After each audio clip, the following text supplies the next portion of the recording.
Record of Ragnarok के season 1 episode 5 में आपने देखा कि किस तरह से गॉड और ह्यूमन के बीच चल रही फाइनल बैटल का सेकंड राउंड स्टार्ट हो जाता है, और जिसमें एक तरफ है एडम जिसे फादर ऑफ मैनकाइंड कहा जाता है और दूसरी तरफ है जीसस जिसे फादर ऑफ गॉड कहा जाता है। और अब हम बात करने वाले हैं रिकॉर्ड ऑफ रैग्नारोक के सीजन 1 एपिसोड 6 की। और एपिसोड की शुरुआत होती है गॉड शिप से, जो कि बोलता है कि अब मेरी टर्न है और कहता है कि अगर मैं इस तरह से बाहर गया तो मैं अपने अपोनेंट को मिट्टी में मिला दूंगा। और तभी शिप के पीछे गॉड जीसस हाथ रखते हैं, तो इस पे शिप जीसस से हेलो कहता है और कहता है कि क्या तुम मेरा यहाँ पर उत्साह बढ़ाने आए हो। तो इस पे जीसस कहता है कि जाने की मेरी टर्न है। तो शिव जीसस से कहता है कि ये तुम क्या बोल रहे हो, अगली टर्न मेरी है। तो इस पे फिर जीसस कहता है कि अगली टर्न मेरी है। और ये सुन के शिव को गुस्सा आ जाता है और वो जीसस से कहता है कि मेरे कंधे से हाथ हटाओ। तो इस पे जीसस फिर से कहता है कि अगली टर्न मेरी है। और ये देख के हार्मिस हंस रहा होता है। तभी शिव जीसस से कहता है कि क्या तुम बहरे हो, तुम्हें सुनाई नहीं देता। और तभी जीसस शिव के कंधे पे हाथ रख के उसे पूरा नीचे दबा देता है। और फिर शिव जीसस का हाथ हटाते हुए जीसस से कहता है कि अगर क्या हो जाए कि हम दोनों के बीच यहाँ पहले राउंड हो जाए। और जब शिव और जीसस एक दूसरे को देख रहे होते हैं तो शिव जीसस से बोलता है कि मेरे पास कोई रास्ता नहीं है, मुझे तुम्हें ही पहले जाना देना होगा। और कहता है कि तुम मेरे से उम्र में बड़े भी हो। तो इस पे जीसस फाइट के लिए आगे एरेना में चल देता है। तो इस पे हार्मिस अपने मन में कहता है कि क्या निराशा की बात है, मैं तो एक फाइट के बारे में सोच रहा था। और जहाँ एक तरफ एरेना में जीसस का नाम सब लोग पुकार रहे और तभी वहाँ पर जीसस का बेटा एरिस आ जाता है, जो कि 12 गॉड में से एक गॉड है। और तभी हेमडिल गॉड एंड ह्यूमन की फाइनल बैटल का सेकंड राउंड की अनाउंसमेंट करता है। और तभी जीसस एडम के पास आके कहता है कि क्या तुम श्योर हो कि तुम ये फाइट करना चाहते हो। और कहता है कि वो वेपन कहाँ पर है जिसमें वेलकरी तुम्हारे साथ मर्ज होती है, और उस वेपन के बिना तुम कुछ भी नहीं हो। तो इस पे एडम ऊपर इशारा करते हुए कहता है कि वो पहले से यहाँ पर है। और तभी आकाश में पेगासस पे रेगनलीफ नाम की वेलकरी आ जाती है, जो कि एडम की वेपन में सहायता करेगी। और ये देख के गॉल कहती है कि ये तो मेरी बहन रेगनलीफ है।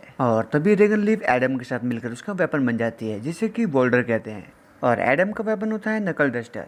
और ये देख के गॉल हैरान रह जाती है और एडम कहता है कि मुझे ये वेपन पसंद आया। और तभी हेमडिल कहता है कि जीसस और एडम के बीच फाइट शुरू होती है। और तभी एडम के बच्चे एडम से कहते हैं कि डैड उस बूढ़े आदमी को धूल चटा दो। और तभी जीसस एडम से कहता है कि तुमने बहुत अच्छा वेपन चुना है। तो इस पे एडम जीसस से कहता है कि पाल तुम्हारा वेपन कहाँ पर है। और तभी एरेना में बैठे लोग एक दूसरे से कहते हैं कि क्या तुमने सुना एडम ने जीसस को पाल कहा। और तभी जीसस एडम से गुस्से में कहता है कि मैं चाहता हूँ कि तुम अपने हड्डियों की टूटने की आवाज सुनो, वो भी इससे। और कहता है कि मैं अपने हाथों से ही लड़ूंगा। और तभी जीसस एडम पे अटैक कर देता है और कहता है कि ये कैसा रहा। तो इस पे एडम बच जाता है। और तभी हेमडिल कहता है कि जीसस ने एडम पर अपना लाइट पंच से वार किया, लेकिन एडम उससे बच गया। और तभी एरिस कहता है कि कितने बेवकूफ है, डैड के एक पंच से बचने के बाद खुशी मना रहे हैं। और तभी जीसस एडम से कहता है कि अब मैं बिल्कुल भी नहीं रुकूंगा। और तभी एडम पर अटैक कर देता है, पर एडम पर उसका कोई फायदा नहीं होता, क्योंकि एडम जीसस के हर अटैक से बच जाता है। और जीसस एडम को पंच थ्रो करते करते थक जाता है और लास्ट में मेटियोर जैब यूज करता है, और एडम मेटियोर जैब से भी आसानी से बच जाता है। और ये देख के जीसस का गुस्सा और भी बढ़ जाता है और जीसस उस पर डिवाइन एक्स यूज करता है और एडम मौका देके उस अटैक से बच जाता है। तो इस पे जीसस एडम की तारीफ करते हुए कहता है कि तुम बहुत अच्छे हो, लेकिन भागने से काम नहीं बनेगा। तो इस पे एडम कहता है कि मैं जानता हूँ, और कहता है कि इसके बारे में क्या कहना है। और तभी जीसस पे अटैक कर देता है और जीसस का मीटियोर जैब और डिवाइन एक्स वाला मूव जीसस पे यूज करता है।